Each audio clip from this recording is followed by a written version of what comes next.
Hi, Hello, I'm Julian. and I'm Tom. We are Team Binge, and we are here for the Rings of Power Episode 2.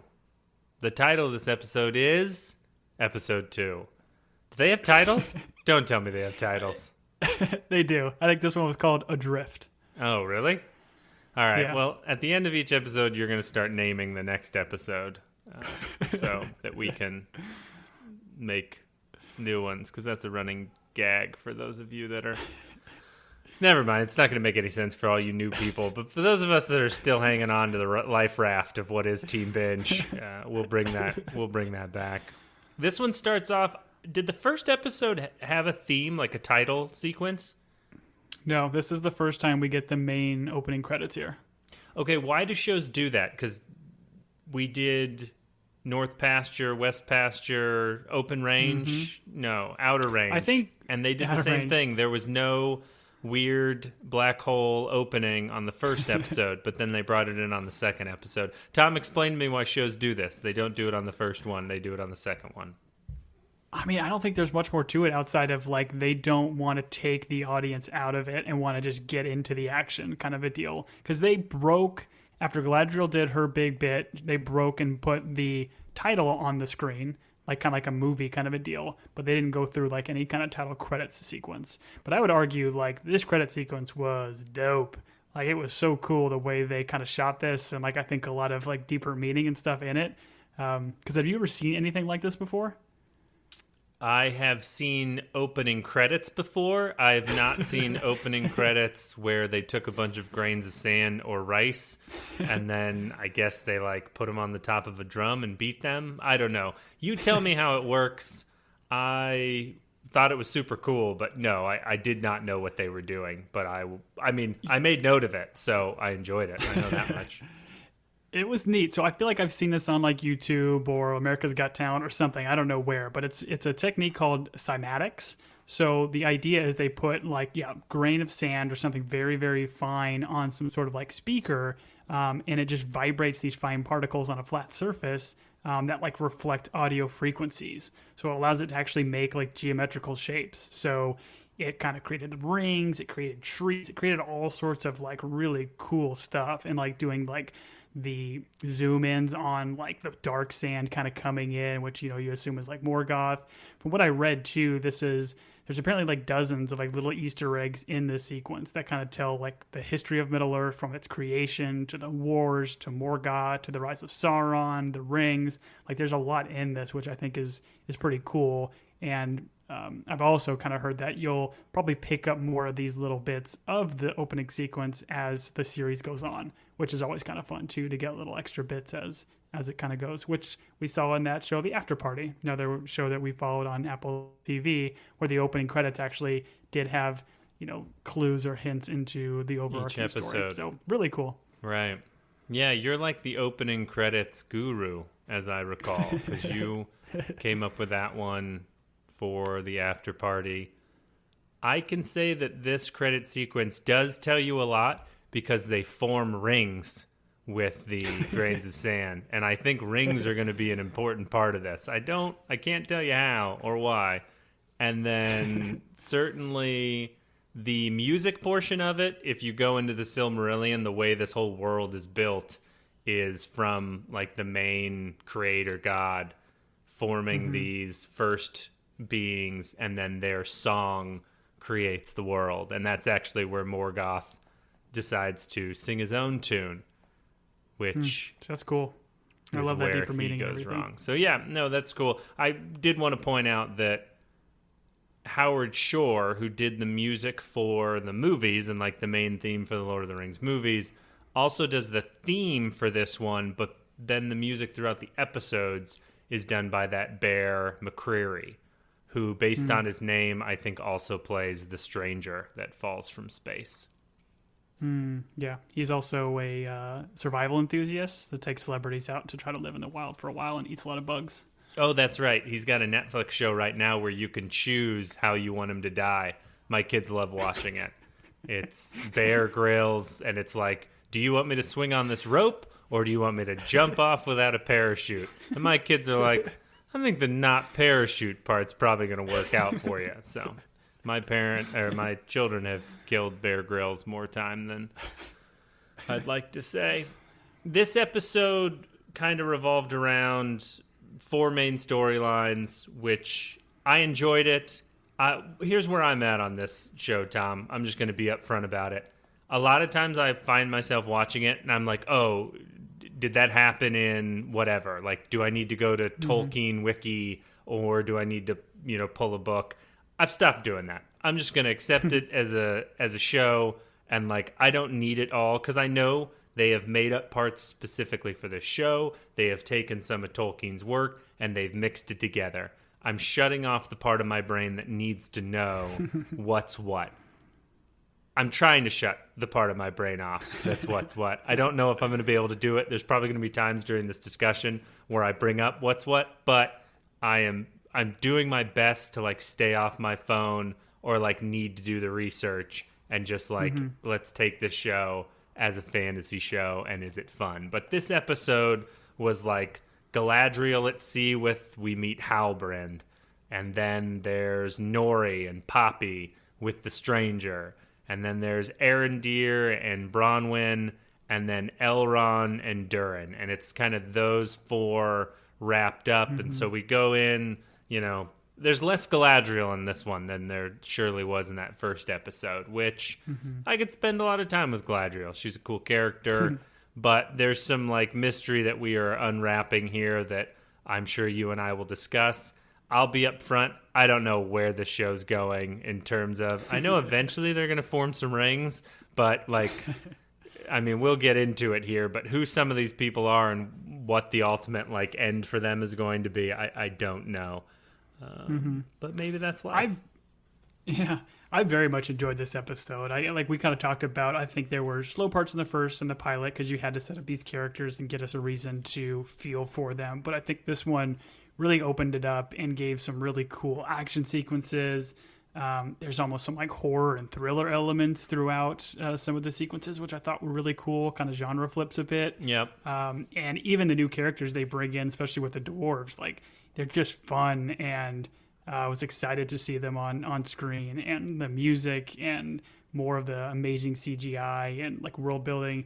It's fun, and this episode in particular got me more hyped to see where they go from here. Wonderful. Yeah, I think we watched them separately, but I think the fact that they both dropped together was a good play, because I think if you watch these back to back, you get a fuller picture of the show and where it's. Well, I don't know where it's going, but you get a fuller picture of the show when you watch both of them together. So I can see why they did that. But since you and I try to record these things with pure spirits, we did not watch the second episode until after we recorded. We start off in the sea, staring at the sky. Everything's going right. Actually, no, we start off where Galadriel has jumped off the ship that entered the fireball, and now she's just hanging out in the ocean. And then she kind of like, she steers in the water for a little bit, sees, because apparently the bright lights of Valinor just kind of closed on her, so now she's just in the middle of the ocean. Yep. And then she kind of turns around and starts swimming. I immediately got the thought like, all right, so the rest of this season, Galadriel's just going to be swimming. That's it. It's a bottle episode of Galadriel in the ocean. It's Open Waters, that movie none of us saw. It's The Reef with Ryan Reynolds' wife. It's The Perfect Storm. It's Master and Commander. Far Side.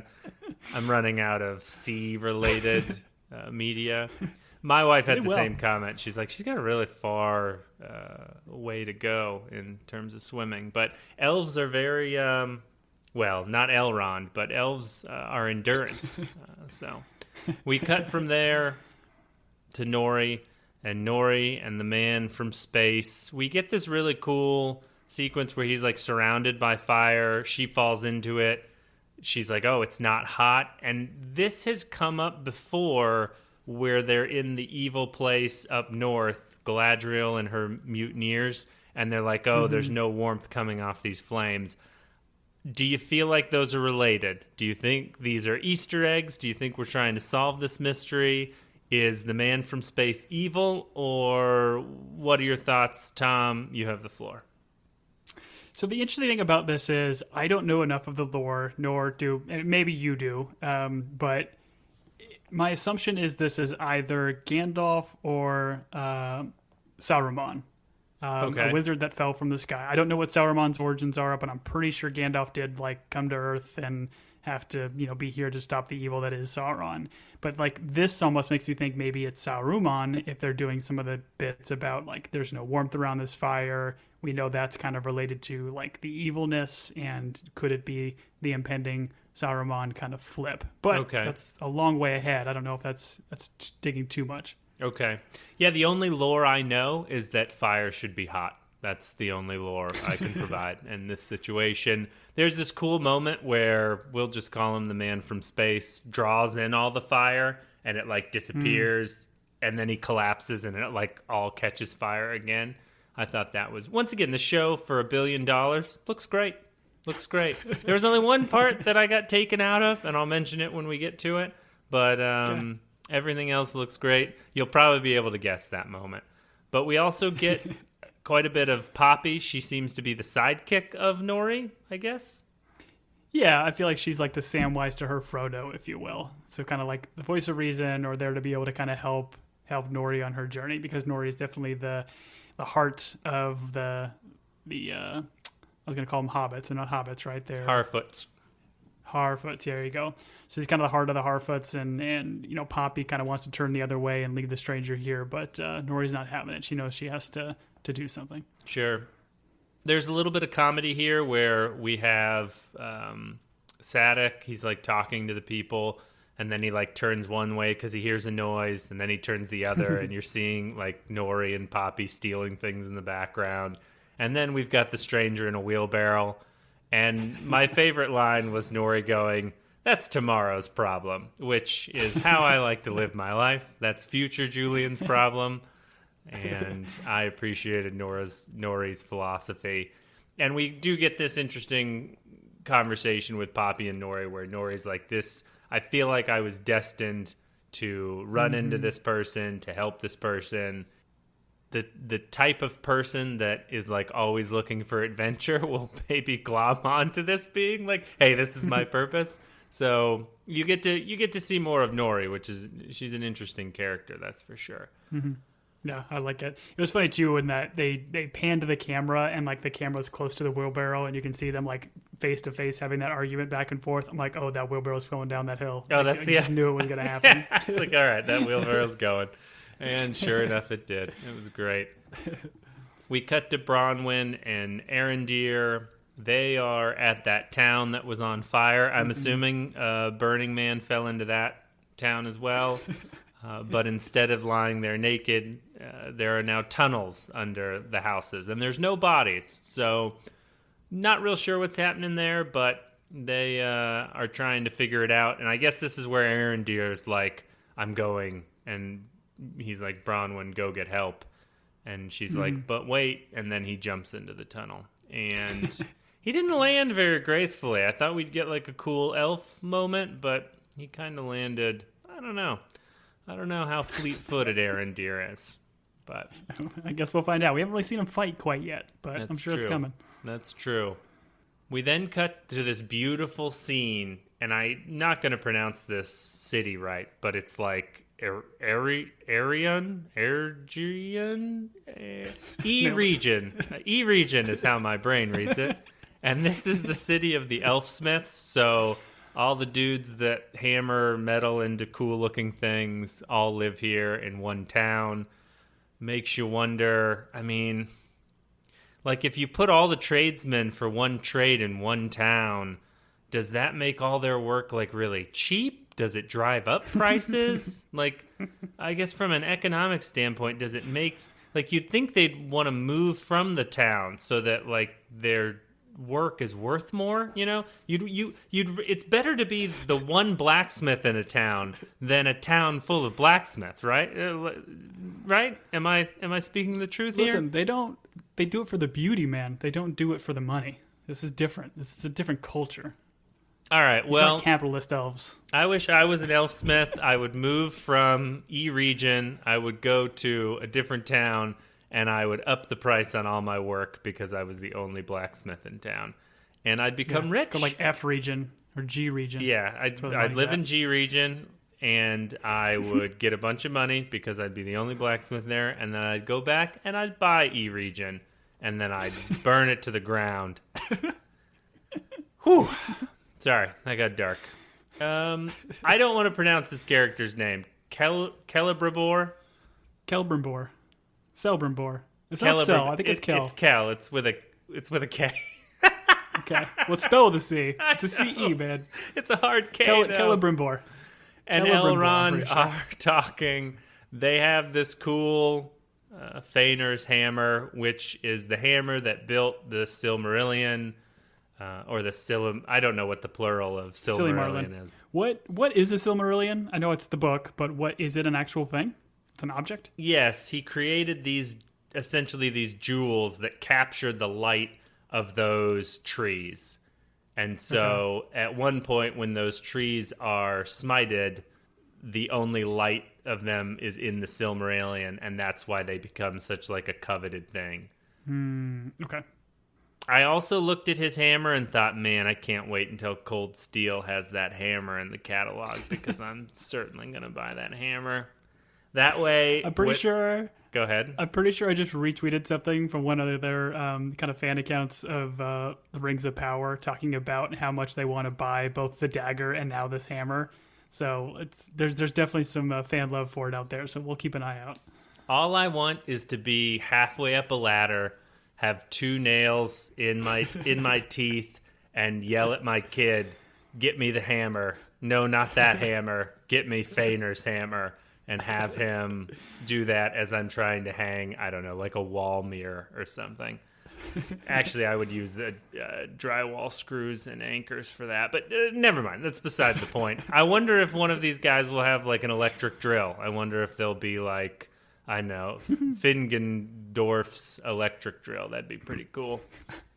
Elrond looks like Neil Patrick Harris to me. Do you get this vibe at all? Does he look like Neil Patrick Harris? I see what you're getting at, but I don't see it constantly. I see it because you said it, but I wouldn't have seen it otherwise. Okay, it's all I see, and having watched like 1 or 2 episodes of that one sitcom he was on where he's like the bro, and he's Barney. I don't know. Yeah. Elrond, this actor's great. All the actors and actresses in this show are wonderful, but there's something about Elrond looking like Neil Patrick Harris that sometimes I'm just like, are you going to sing and dance yet? Like, when do we get that musical number? But we do not.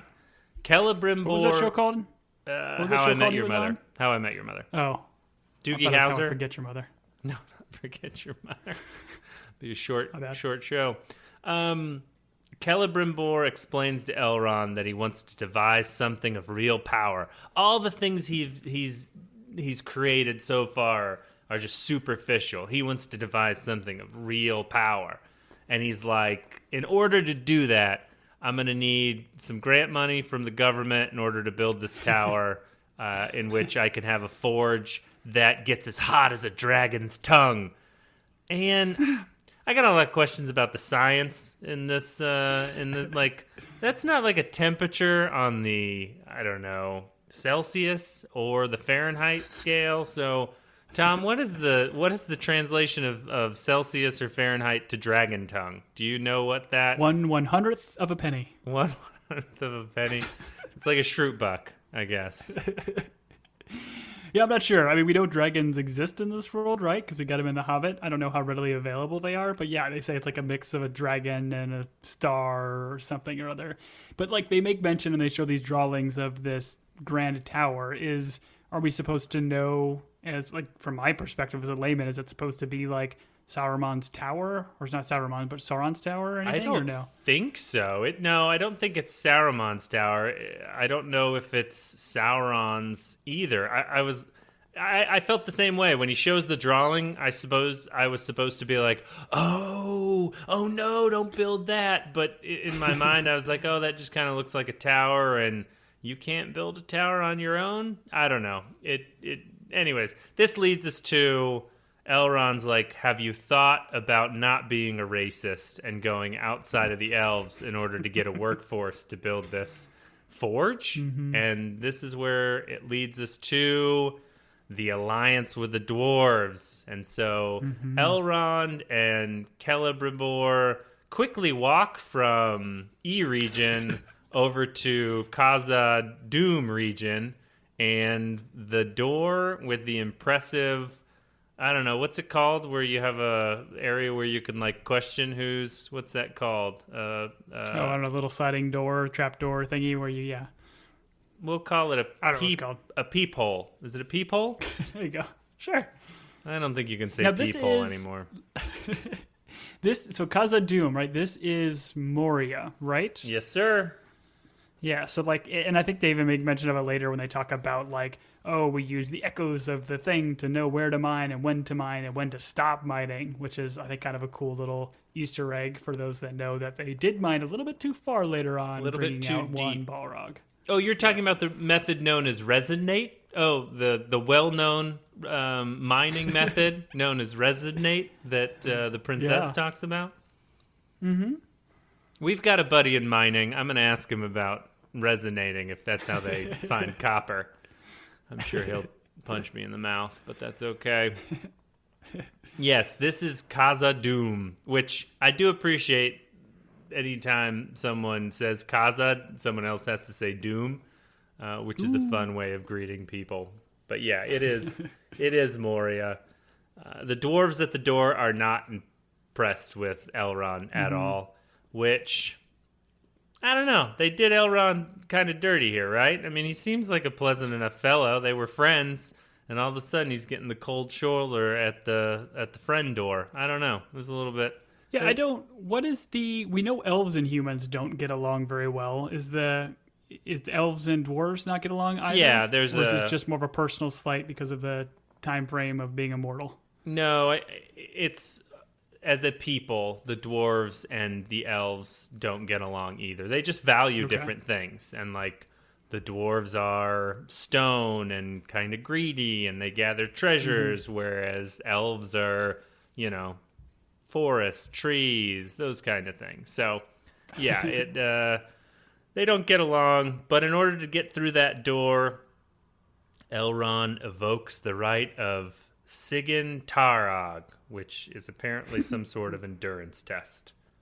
Yeah, it seems more like a pissing contest to me, but, we'll see. No, we witnessed that in the after party between... what was the character's name that Dave Franco played? How am I not remembering it? It's Ike Barinholtz and Dave Franco have a literal one. Go watch Xavier. Yeah, Xavier. Go watch the after party if you haven't. It's a good time. But don't leave us quite yet. You got to at least get to the part where Tom reads about the boat parts that you have to buy so your boat doesn't move. The dwarf city's pretty cool. I liked it. We open, he's walking around. I like the waterfalls. I like the trees. Once again, for $1 billion, everything looks really good. They do the cool thing where they had all like the lights kind of coming into where like, okay, they're in a cave or in the middle of a mountain. How are they getting any light in there? But they kind of show it like with mirrors and everything, kind of lighting the different areas where they're like growing stuff and doing their beard trimmings as they were getting. And they actually go to barber, which I thought was funny. Sure. But yeah, really cool sequence and setup. Have you seen that mirror trick before? Did that spark any memories of yours? Yeah, like any Legend of Zelda game I've ever played. We got to move the mirrors to make to solve that puzzle. Nope, not ringing any bells. I don't know what that is. Sounds like cool. It's from The Mummy. In The Mummy, they have that moment where she brushes off the mirrors. And anyways, that movie's great. Long live Brendan Fraser on that movie and Scrubs. Anyways, we meet Prince Durin, and they don't seem to be friends. They don't seem to be friends at all. And Elrond goes into this thinking he's going to have like a ticker tape parade and it's going to be all great, but immediately Prince Durin is not having any of it. And at this point, we don't know why, but we soon kind of figure it out. But I love like Prince Durin's entrance is just so cool. Like everybody, like he says the Khazad, they all say Doom. You've got everybody cheering for him. I love his like just general look and demeanor. They've got this massive beard, and I think if you even I caught this like right away, but I thought it was such a cool little touch where he has literally his beard like tucked into a belt loop. He's got like something on his belt that they can like tuck his beard in, so that way his beard isn't like flopping around everywhere. Which I thought was just a cool, just a cool idea. Like the practicality of a super long beard like that isn't great for probably hammering stuff, so being able to tuck it into your belt is cool. Sure. No, he looks super cool. All this stuff was fun. I just feel like dwarves would be cool to hang out with. Like, I gotta be honest, I'm not really an elf guy. If I had to choose, I'd probably go hang out with the elves. They all had cups of water. They all seemed well hydrated.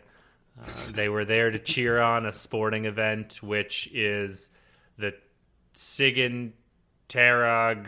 Man, I love the names. Where you either win or you get banished. I do like the point where Elrond's like, yeah, I get banished. I got it. I heard it the first time. I didn't really understand the competition because it was like, oh, whoever gives up first but was it rock for rock? Did they have to break it in one swing? I really thought like Elrond being like the politician or almost like a Odysseus, kind of like the clever one, that he was going to do something here to like get around the rules of the game. I didn't think he was gonna try and go one for one, and I was ready to laugh when he just like started tapping the rock like really slowly, and he's just be like, "Listen, erosion in time, and these small taps, eventually this rock will break." Like he wasn't giving up, but I don't know. I didn't understand the rules. Would I watch this on ESPN Ocho? Like probably, it seems like a good time, but I don't know. Did you understand the game? Did you understand was there a time limit? No. I didn't understand. Yeah, I mean, to me, it was a drinking contest kind of a thing, but just made to be like more dwarvian, where they just got to break rocks. But yeah, it was kind of like the idea that Elrond thought he could come in here and win in this test, I think was silly. And I think he realizes that as he starts to kind of wear down, like, I'm not going to win this. I can't do this with wits. I think it was just an excuse to get in the door and have a conversation with Durin. And it probably helps Prince Durin win a competition like that against an elf because they don't like elves. So it's good for him.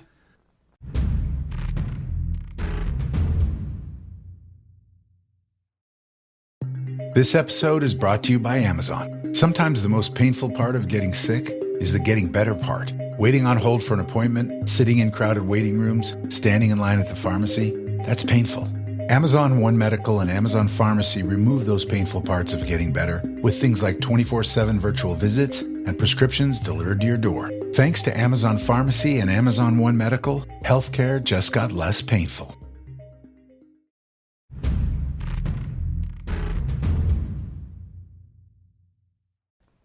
We cut from there.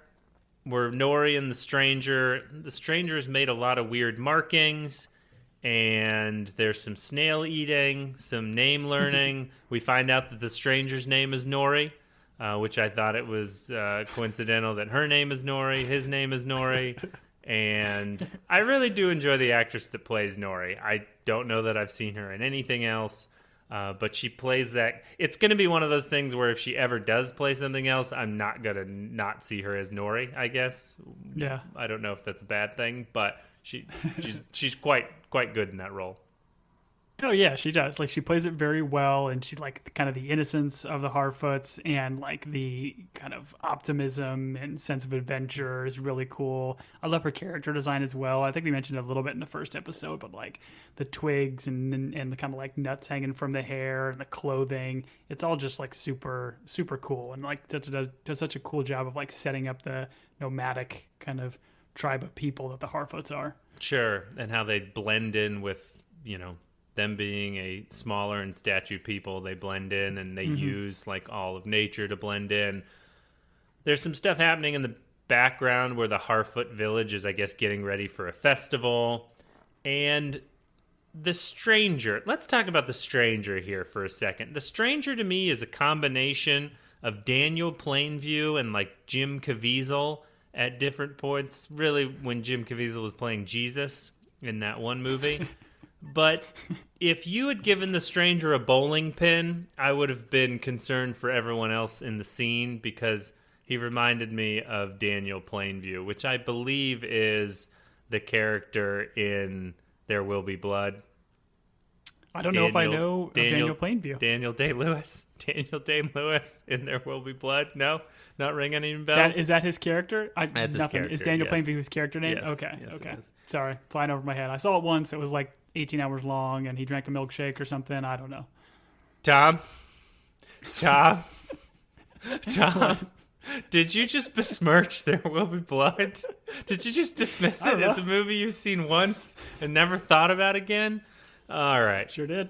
Guess what we're doing during the middle season of the Rings of Power when they go on hiatus? We're watching There Will Be Blood 4 times. We're going to pod about it fair. 4 different times. To one or two other people, that reference will make sense. But he keeps saying Mana Yuri.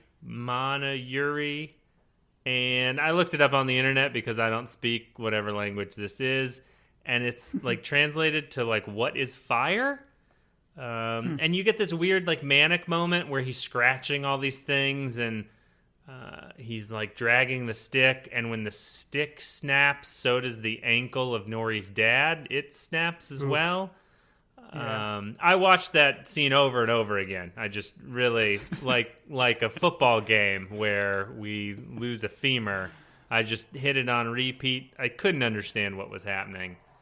Did you have any idea what was going on in this?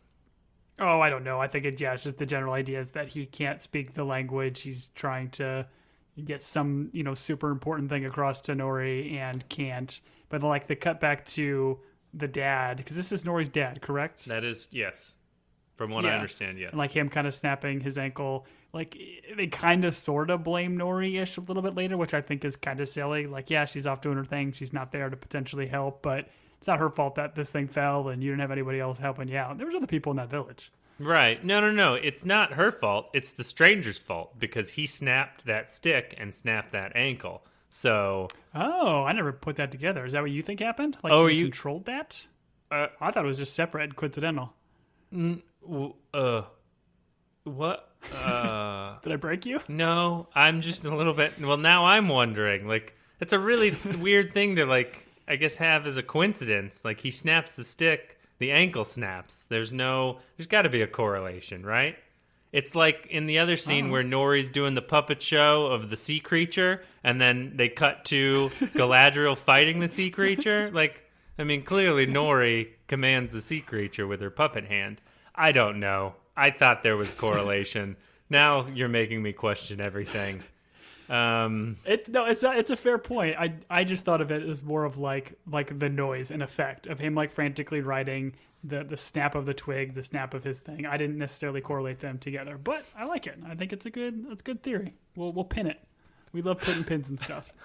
Yeah, let's pin it. I mean, I guess this is my time to point out that the lore of Sauron, it's Sauron the ankle snapper, which his one magic power when he was a young wizard is he could snap anyone's ankle as long as there was a stick around.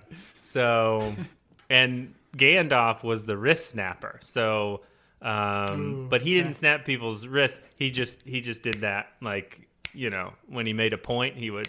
Anyways, the big issue is, can he migrate? Which I felt was a little bit of a uncaring question after they watched his ankle turn around backwards. That they're like, hey, can he move? No, he cannot. Listen, he didn't know. It could have been a sprain, but yeah, seeing the aftermath, this thing is black and blue. When we eventually see it, my thought immediately was like, okay, the wizard's going to come and heal it, and that's how we're going to know that he's like a wizard or something, right? No, why would you snap it and then heal it? Well, maybe he did snap it, and then he feels bad, and then heals it. Yeah, I don't know. I just know that old people are fragile. We did the last podcast while I was on vacation with my folks, and we were trying to take a family photo, and my dad stepped on a root and was just bleeding profusely. I thought we were going to lose him right then and there. So we have these cool family photos where he's holding his foot up, and there's just, it's pretty bloody. Anyways, Maybe somewhere a wizard poked something, and that's what happened to my dad's foot. Now I don't know what's right and wrong. Is your dad okay? I don't want to talk about it. Then we're back in the Feel bad sea. laughing. He's not going to listen. It doesn't matter. We're back at the sea. Galadriel finds another wreck floating. Some people are on it. They seem nice. They're immediately like, oh, she's cool. Let's bring her on. They give her some water. Actually, they're kind of jerks, but I get their point. You're floating around in the ocean. You don't need another mouth to feed. They find out she's an elf. You see, once again, they're humans. She's elf. They don't get along. There's apparently a sea worm that attacked their ship, and then that sea worm shows up. And all I could think about during this scene is everyone should watch the first 30 minutes of the Netflix animated film Sea Beast. It's pretty awesome. Just the first 30 minutes. Yeah. Okay. Not to break ranks here, but the first 30 is like, do you remember like how cool the action sequences were for like Pirates of the Caribbean when you first watched that movie? Like all the kind of like aerobatic stuff and, you know, like him walking on the ship as it's sinking and all these cool things that happen. That animated movie has like a lot of cool stuff like that. And then it takes a turn and it becomes less fun. But anyways, Okay. First 30 minutes of Sea Beast. Leave us right now. Go watch it on Netflix and then come back and we'll spend the rest of the episode talking about it. That worm. We'll wait. Yes, please. And we're back. That sea worm wrecks shop. Halbrand, very smartly, he's like, I didn't know what he was doing at first. I was like, what's he doing? But he separates his raft from the other raft. Like, peace out. He's a survivor. Guy knows how to survive. But this was a cool sequence. Like, the way they shot this, like, a lot of movies would keep you on the raft and would, like, show you this CGI worm, like, throwing people. But instead, what they do is they focus on Galadriel swimming away. And then in the background, you see, like, the things happening. I don't know. I thought it was a cool... I liked how cool it looked. Yeah, I liked it too. And like seeing the trailer, I think we had like a moment where she was like underwater in duress. So I think you kind of knew something was going to happen. It made me think too when she first gets off, it's like she going to use her dagger to kill this monster of the ocean. I'm like, they shouldn't do that. Like that's just silly. And Galadriel doesn't. I mean, she's a warrior, but she doesn't need to just kill everything that she sees. So I'm appreciated that they didn't do that and ultimately just hops on Captain Handsome's raft. Yeah. His Halbrand is Elvish for handsome driftwood. That's what his name means. He picks her up. They get on their little raft together. And, you know, I got to be honest. I'd spend the next 45 minutes just seeing how this relationship develops on that raft because they're two very beautiful people just hanging out. If I may, it reminded me of a very Sam and Diane type situation. Very, very Sam and Diane. Yes. Yeah, I mean, Diane being that warrior elf and Sam. Yep, that all makes sense to me. I do understand the reference. We cut from Sam and Diane to the stone breaking. There is a lack of eye protection that's happening during this scene that I find appalling. I mean, there's shards of rock got to be flying everywhere. No one in the crowd's wearing eye protection. The two people participating aren't wearing eye protection. Someone's going to get a rock in the eye. And I think that's what Elrond realizes because he yields. He yields after breaking an axe, which, I mean, is he paying for this? It seemed like a pretty ornate axe. But they give him another one immediately. So I guess breaking your axe does not take you out of the competition. You can still keep going if you want. But yeah, he should pay for it. Yeah, I did not understand the rules. I think at one point he looks down at the axe and he's like reading the runes. And I was like, are we supposed to know what those mean? And then part of me was like, oh, he's trying to see if it's a brand name axe or if it's a Celeborn, Rion axe.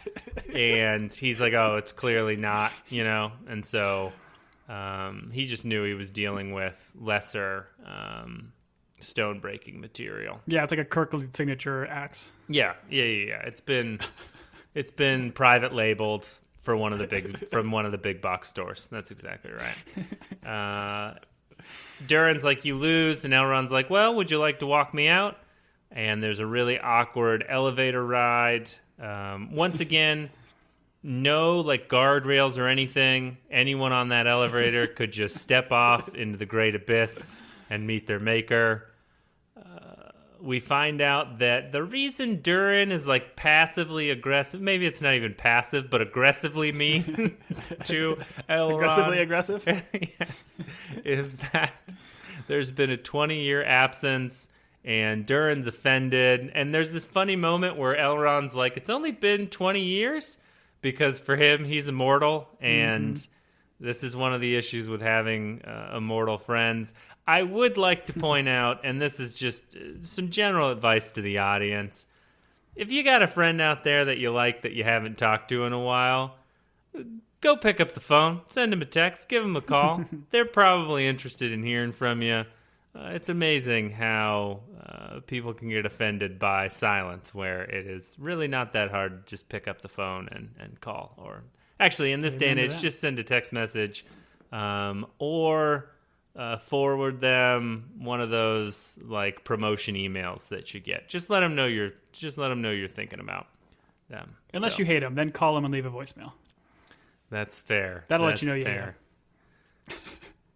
We find out that Elrond missed the wedding, missed the birth of 2 children, and Durin is very upset about this, which, gotta be honest, sometimes you just miss weddings and the birth of children, but I'm not going to defend myself. You only missed one of those things for me. I only missed one of them for you. But you were there to deliver my child, which I appreciate. I was there to deliver him. He's a wonderful, wonderful young man now. Elrond asks for forgiveness. We get dwarf family dinner, which was pretty funny because we open up with Durin's family and the 2 kids have those giant helmets on, and like he picks one up and runs him into like a light fixture. I was like, I'd spend time with a Durin family sitcom. It'd probably be worth watching. We get Princess Disa. She's playing the peacemaker. She talks a lot about singing to rocks, which is what resignate means, I guess. I don't know. Once again, I'll have to reach out to our mining buddy. Oh, and we find out that he planted a tree in his dark rock apartment, and it's from a seedling of the great tree of Linden. And this was another one of those times where I was like, did the dwarves had a seedling from the great trees, the tree that eventually would become the White Tree of Gondor? And I said, no. I said, no, you can't look it up. It does not matter. This is a TV show, and just watch the TV show. Stay off your phone. So I did that. I don't know what the answer here is. Yeah, I admittedly had the same thought. Like, is this a thing? But, like, I didn't care. I thought it was a really cool moment. Like, the idea that Durin, hasn't seen him for 20 years, but they clearly had a good, strong friendship. And even after all this time, he's still trying to grow this tree. He still, is hopeful that his friend will kind of come back. And while he's not showing it here, there's definitely still love there. Sure. He says, or she says, he treats it like our third child. And I thought to myself, I bet that tree is a lot less maintenance than 2 kids, but that's neither here nor there. Elrond has this great line where he says, where there is love, it is never truly dark. How could it not grow in a house like yours? Now, see, when I heard that, I just thought about, like, all the plants in my house are dying. So, well, Elrond being a politician would probably be like, well, sometimes if you don't water them or give them enough sunlight, they will die, regardless of the amount of love in the house. And that is what I would say to that. And then he'd like grab his collar and be like, ee, it's a little warm in here. This leads to Durin asking his old friend to stay. And he's like, I'm still angry, but hang out. We'll play Catan after the kids go to bed. And I'm assuming that's what dwarves and... Or he's like, oh, let's go break more rocks. I don't know. Cut to ocean, exterior. Two beautiful people are stranded. Tensions are high. Am I allowed to say sexual tensions? I think I can say sexual tensions. Yeah, you could say sexual tensions. Okay, well, they're high too. I'm not... Tensions are high, and so are sexual tensions. These two are not great at communicating with each other. For two people stuck on a raft that don't know whether or not they're ever going to get off the raft, they're like, I don't know, talking in a little bit of circle. And I guess it's just the brand, you know. They can't just be like, "Hey, orcs killed my family. Oh, where are you from?" Like they've got to, I don't know. They don't want us to know that they're going to fall in love yet. So we find out that orcs chased Halbrand out of his hometown. Galadriel like keeps asking him where. She does do this funny thing where and I don't know if it was like her trying to sneak the answer, because he won't tell her where he's from. Mm-hmm. So she's like, that necklace around your neck, is that a sign for your people's king? He's like, we don't have any king. And she's like, all right, he lives somewhere where there's no king. And she's like trying to, I don't know, Sherlock Holmes it out of him. But he's finally like, I'm from the Southlands. And I could just see it on Galadriel's face. She's like, oh, I was in the Northlands. So close. Only the opposite side of the globe from where those orcs ended up. She then very politely asks him for help. She's like, now that I know where the orcs are, when we're done here, you're going to go with me. And you're going to show me where they're at so that I can kill them. By asking politely, I mean she does not ask politely. She gives a cool little speech, though, talking about, like, you know, that she has known loss. She's lived for so long. She's seen more loss than this guy has. So I think it was pretty cool and powerful. And then we get kind of that storm that kind of rolls through. Forgive me. I don't want to say there weren't, like, parts of this scene that I didn't enjoy, but it was also one of those moments, and it's a show thing that we've talked about, where it's like, hey, if you both just be out with it, like we kind of, you know, we'd be on the same page. You both hate orcs. Boom, friends. Common ground. Yeah, common ground. But you're right. The storm then rolls in. And you know what I thought was funny? Like, throughout this whole scene, I don't know if you noticed this, like, Galadriel, like, it seems like they had to make, in the scene, they needed her to do something with her hands. So she keeps, like, pulling and tugging on this rope that's, like, holding up a pole that I guess is integral to the, you know, structural integrity of said little raft. But I couldn't help but just keep thinking of, like, Will Ferrell playing George W. Bush, like, mending his fences with a pickaxe. Yeah. Like, she's just, like, doing something for the sake of doing something, but doesn't need to be doing it at all. Oh, hey there. You caught me mending my fence out on my ranch. Yeah, no, I'm with you. I had the same thought, because ropes on a boat it's either attached to like a rudder or it's attached to the sail. This raft has neither. Well, it had a sail, but the sail wasn't like up. So, no, I had the same thought. It was great. We cut from George W. mending his raft to Bronwyn. She has gone back to her village. And she's like, hey, there's a hole in the next town over. Like, no bodies. Bad things have happened. We should go do something. Yeah, and this was kind of fun. Like, as, like, she's walking up to this, like, bar or the village or whatever, she sees, like, or you get a pan of, like, this kind of ornate-looking carved, like, sign. I didn't really think much of it, but I kind of saw a random deal on Twitter that apparently it was like a picture of an eagle that's like holding on to a child, and that's the name of like Tolkien's favorite pub that he used to frequent a lot, called the Eagle and Child, and it has the same kind of insignia on the pub that's I think still there in jolly old London town. Okay, so I thought that was kind of a neat little nod. Yeah, I did notice they like held on a picture of an eagle seemingly stealing a child, and I was like, oh, okay, but I didn't make the connection. That's very cool. That's very cool. I did like how the publican was like, listen, the ground around here has always been finicky. It's been killing people for years, you know. Like, this village is real casual about people being swallowed up by the earth. I don't know. He's like, it's worse than the ground dragging people under and killing them. people talking about it. So let's not talk about it. Listen, this town has been dealing with graboids and tremors for just a super long time, so they're used to underground worm monsters. Yep. Underground things have been something I've been thinking about for a long, long time. Ever since Tremors 1, 2, 3, and 4, 5, and 6. Another project. 7, 8, 9.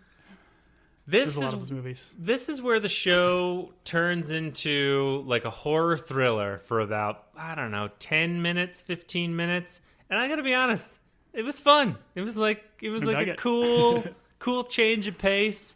We start with Theo being upset with the mice and just attacking the floorboards. Listen, we talked about it last episode. Those cave mice, they mean business. Oh, those troll mice, those ice troll mice. That's right. Arendelle is like going through a rat tunnel like he's John Rambo in First Blood. It's funny you thought John Rambo. I thought John McClane in Die Hard. Well, I recently watched First Blood, and so there is a scene where he's going through a tunnel with water, and he literally turns and there's a bunch of rats on his back, and I was like, all right, that's what I was thinking about here. I was also thinking to myself, I would never be down there, not in a million years. Oh, no. No. Absolutely claustrophobic, not going to happen. He goes through some water, he pops up, and then he leans back, and this is Arendelle, not John Rambo or John McClane. None of the Johns, this is Arendelle. And he's leaned against these vines, and this is one of those scenes where they put it in the trailer, and it would be like, if you waited for the show, it would be such a cool like moment, like jump scare almost. But since I'd seen it in the trailer, I was like, oh, I know what's going to happen here, and it's the two hands that like grab him and pull him in. Which is the last time we'll see him in the show, I would assume, because we don't see him for the rest of the episode. And I think he's gone. Goodbye, Arendeer. It was nice knowing ya. Yeah, I think they kind of played on tropes a little bit with like the way it kind of, just like with the stranger falling down the hill where like the camera was, like you kind of knew that was going to happen. I feel like I kind of knew this was going to happen even without seeing the trailer of him like slowly like, kind of leaning against these vines and then looking at the water like. Usually the scare doesn't come from where you think it's going to. Sure. So like they were kind of playing on some of the horror element tropes, which I dug. It was fun. Yeah, no, I enjoyed this whole sequence. Don't get me wrong. I just wish they hadn't have shown it in the trailer. Bronwyn returns to the house, her home. A house is not always a home, but sometimes it is. If there's love in it, where plants are blooming and not dying. That's a little bit of poetry that I think Tolkien wrote. Theo is hiding in the dumbwaiter. She hides in a cupboard, and we get that shot of the person in the closet looking through the slit while hiding, and they're breathing, and then we get their eye through the slit, which may or may not be crying. Once again, a lot of horror stuff here. I was in for it. I enjoyed it. And then I'm assuming it's an orc in a skull appears. Did you take it as an orc, or did you take it as something else? Yeah, my thought is this is just like a evolution of an orc that like lives underground kind of thing, like pops up every so often, but like very mole-like and like non-teeth, and his eyes were like all kind of glossy and everything. But I thought it was super cool. Like, yeah, he was kind of wearing like armor with that skull, but once that kind of like dropped off during this inevitable fight sequence, really love that makeup and design they did for that character. Yeah, it looked cool. This whole sequence reminded me a little bit of Pan's Labyrinth, if you've ever seen that film.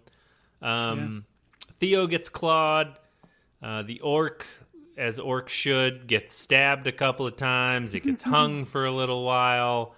And then there's almost like this Evil Dead quick cut. I don't know if you had the same, but it like, all of a sudden we quick cut, Bronwyn slams a severed head down, and she's like, if any of you want to live. And I was like, oh, this is great. I don't even know if I'm saying her name right. She's awesome. Yeah, oh, it was really cool. Like, she has the proof to say, like, hey, like, all you guys that weren't taking me seriously, take me seriously. Get out of this town. Sure. Exterior, raft, Galadriel and Halbrand surviving the perfect storm. I was going to read a line from the perfect storm, which I recently watched. But I'm not going to. They survive. Well, they're kind of surviving the perfect storm. And then Galadriel gets tossed in the water from lightning. And Halbrand dives in. Does. What?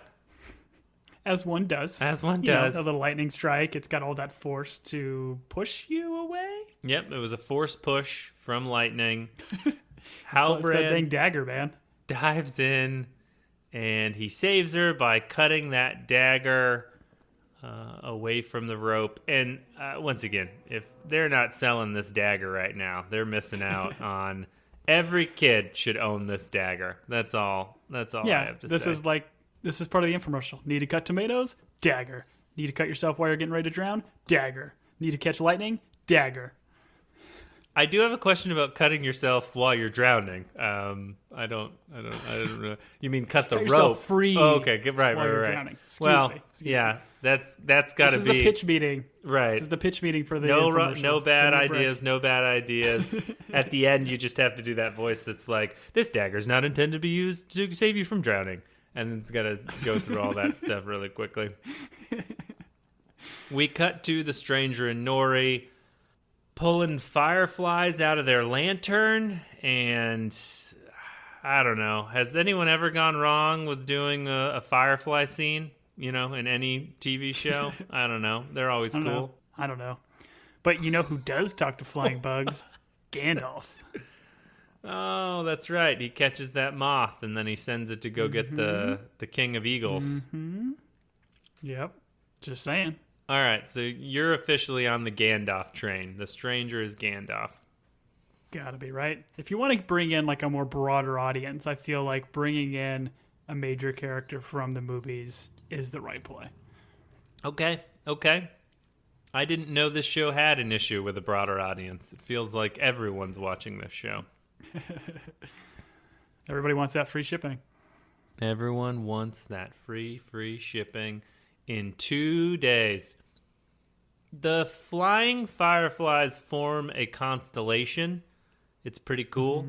The stranger tells them how to do it. And Nori's like, I know what he wants. He wants us to help him find those stars. And then the fireflies die. And I took that as a bad sign. Tom, was the fireflies dying? Was that a good sign or a bad sign? It didn't seem great. Didn't seem great for the fireflies.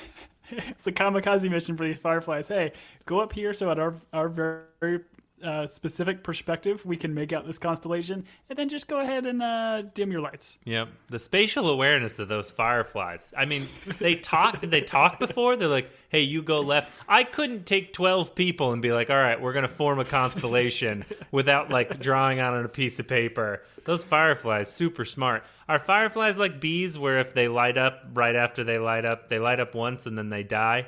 And I'm not, I don't mean like when bees sting people. I mean when bees literally light up. I don't know. Check us out on our other podcast, Fireflies and You. Fireflies and You. And then the spin-off podcast, Bees Lighting Up. Durin and his father, I'm sure we're supposed to know his father's name. He's the king of the dwarfs. King Dwarf, I don't know. I didn't write down his father's name, so I don't remember. I'm going to say it's like Borin. If his name's Durin, his dad's name's probably Borin. We find out that the dwarves are hiding something. We know this because they open a chest and they both stare into, I guess, a flashlight that is inside the chest. This very much reminded me of like Pulp Fiction, where like they open up the briefcase and they get this gold light that just shines on them. You never know what's actually there, but it just kind of like teases the audience. The MacGuffin, I believe, is the term, right? Yeah. Do you have any idea? Is this from Silly Marlin? Anything about what these dwarves uncover? I know from the Hobbit movies they find some like mystical jewel that ultimately like the dragon kind of keeps and hides. It's something like sacred to the dwarves. Do you know any of this? I mean, they might have a Silmarillion or a Silmarilius. I don't know what the singular and what the plural is, and which one's a book and which one's not. I have no idea what they're. Once again, I'm done trying to really dive deep, because when you dive too deep, that's when the Balrogs come and smite everyone. So I don't know what's in the chest. Current theory then is it's just like a headlamp. It's a really fancy headlamp. Yes, my understanding is they discovered electricity, which is really going to change everything about this world, and that's what led to, oh, why am I forgetting the animated film that was so good where magic leaves the world because they discover like electricity? Onward. That's like the beginning of Onward. Is they're like, oh, electricity's easier than magic. Let's just do this. So that's where this world's going. We cut from the Pulp Fiction scene to Theo in his room. His mom interrupts him as his blood is being pulled into a flaming sword, which seems to make the flaming sword like grow longer and build upon itself. And there is nothing worse as a teenager than your mom interrupting your evil blood rituals that are making flaming swords grow. I felt bad for Theo. Hopefully he locked his bedroom door. Yeah, I feel like there's some innuendo going on here that we're not gonna tug on that string. Pun Nope, intended. we're not gonna touch it. We're not gonna touch it with a flaming sword. I did not understand what was happening here. I jokingly said that Theo was probably the son of Sauron. Now, the more I think about it, I'm like, maybe he is. Or maybe anyone's blood makes this sword grow in flame. What is Sauron? Is Sauron just like a mythical creature? Is he an orc? Like, what was Morgoth? No, he's not an orc. So they have names that I can't pronounce. But Morgoth was, initially. So, like, think of there's, like, one main creator god. And then he created essentially a group of, like, demigods. Morgoth was part of that first group of demigods.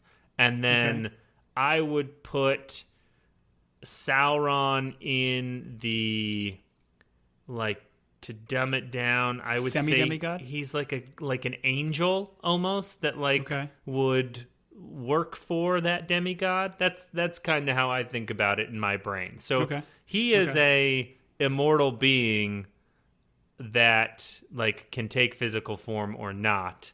And I think what we're seeing here is maybe Sauron, like, I don't know, embedded himself into, like, 7 unique items. One happening to be the scar that's on Theo's forehead, and this flaming sword. So that's I'm just pulling that out of nowhere. I don't know. Just to be clear, are you saying we have a Horcrux situation? I'm not allowed to say that word, but you can say that word. Yes, that's what I would call them. Yes. We cut from Great idea. Theo being super happy following his mom as they leave the village to Galadriel and Halbrand just a little sleepy on the raft, and someone rolls up and stares down at them, and we cut to credits. And the big mysteries that I'm interested in, Tom. I'm interested to know who the stranger is, whether or not he... Well, here's the thing. Like, I get what you're saying. He should be someone important, but he may just be someone they made up for the show because they can do that with this show. I'm interested to see what happens on that raft, quite frankly. I'm not ready for them to be picked up by a boat, if I can be perfectly honest. I'd like to see what happens when 2 people... That should be a reality TV show. Let's throw 2 people on a raft in the middle of the ocean, see whether or not they survive. It's like Alone, but with 2 people. So whatever it is when you're not alone with a person. I don't know. Naked and afraid. Well, they don't have to be naked or afraid. They could just be together adrift. That's what I would call it. Together adrift, a reality show. And most of the people don't make it back to shore. I'm interested in that. The dwarf glowing box, I don't know. I don't have any idea. Am I interested? Sure. I'm more interested. Going into this series, Go ahead. I say going into this series, I don't know if I cared as much about the dwarf stuff because that was so heavy in like the Hobbit movies, and like we had talked about. You hadn't seen all of them. I watched them all, but it just wasn't to me like the same, like all the dwarf storylines. So I wasn't thrilled to get too far into that, but I love the introduction of Durin and Disa, and like I want more of those characters, and I like the dichotomy that he has with Elrond too. Yeah, no, that'll be fun to watch. I appreciate that they're bringing some level of intrigue to what's secret. Maybe he's got a little mini Balrog in that box. He's like, oh, I caught this guy. It's a baby Balrog. See, he's all covered in flame. If you feed him blood, he grows bigger and taller. And he's like Baby Groot. Baby, I'm unfamiliar with that reference. I'm interested to see where they go with this. Once again, it's well done. It's well shot. I know there are people out there that don't like it. I could care less. I'm enjoying it. And I am kind of enjoying just turning my brain off and not trying to figure out what's real and what's not. And to be perfectly honest, it saved me from having to frantically try and read the Silmarillion. So I'm grateful. I'm grateful for that. Not that it's not good. Not that there aren't parts of the Silmarillion I really enjoy. But there are other parts where it's dense. Real dense. Yeah, I know. It's fun. Like we talked about, like this is two friends talking through a show that we enjoy. We know some of the lore. We don't know all of it. If you want that, like, the internet's pretty vast. There's probably some other pods that do like the super deep dives if you want that content. I've been enjoying just being a fan of, the nerddom that is like online and on Twitter and Instagram.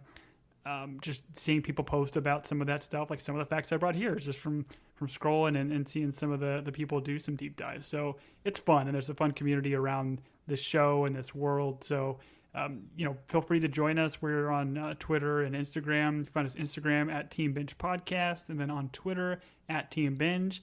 We always love you guys' participation. If you guys have theories or thoughts about the show, please let us know. You can email us at teambingepodcast@gmail.com.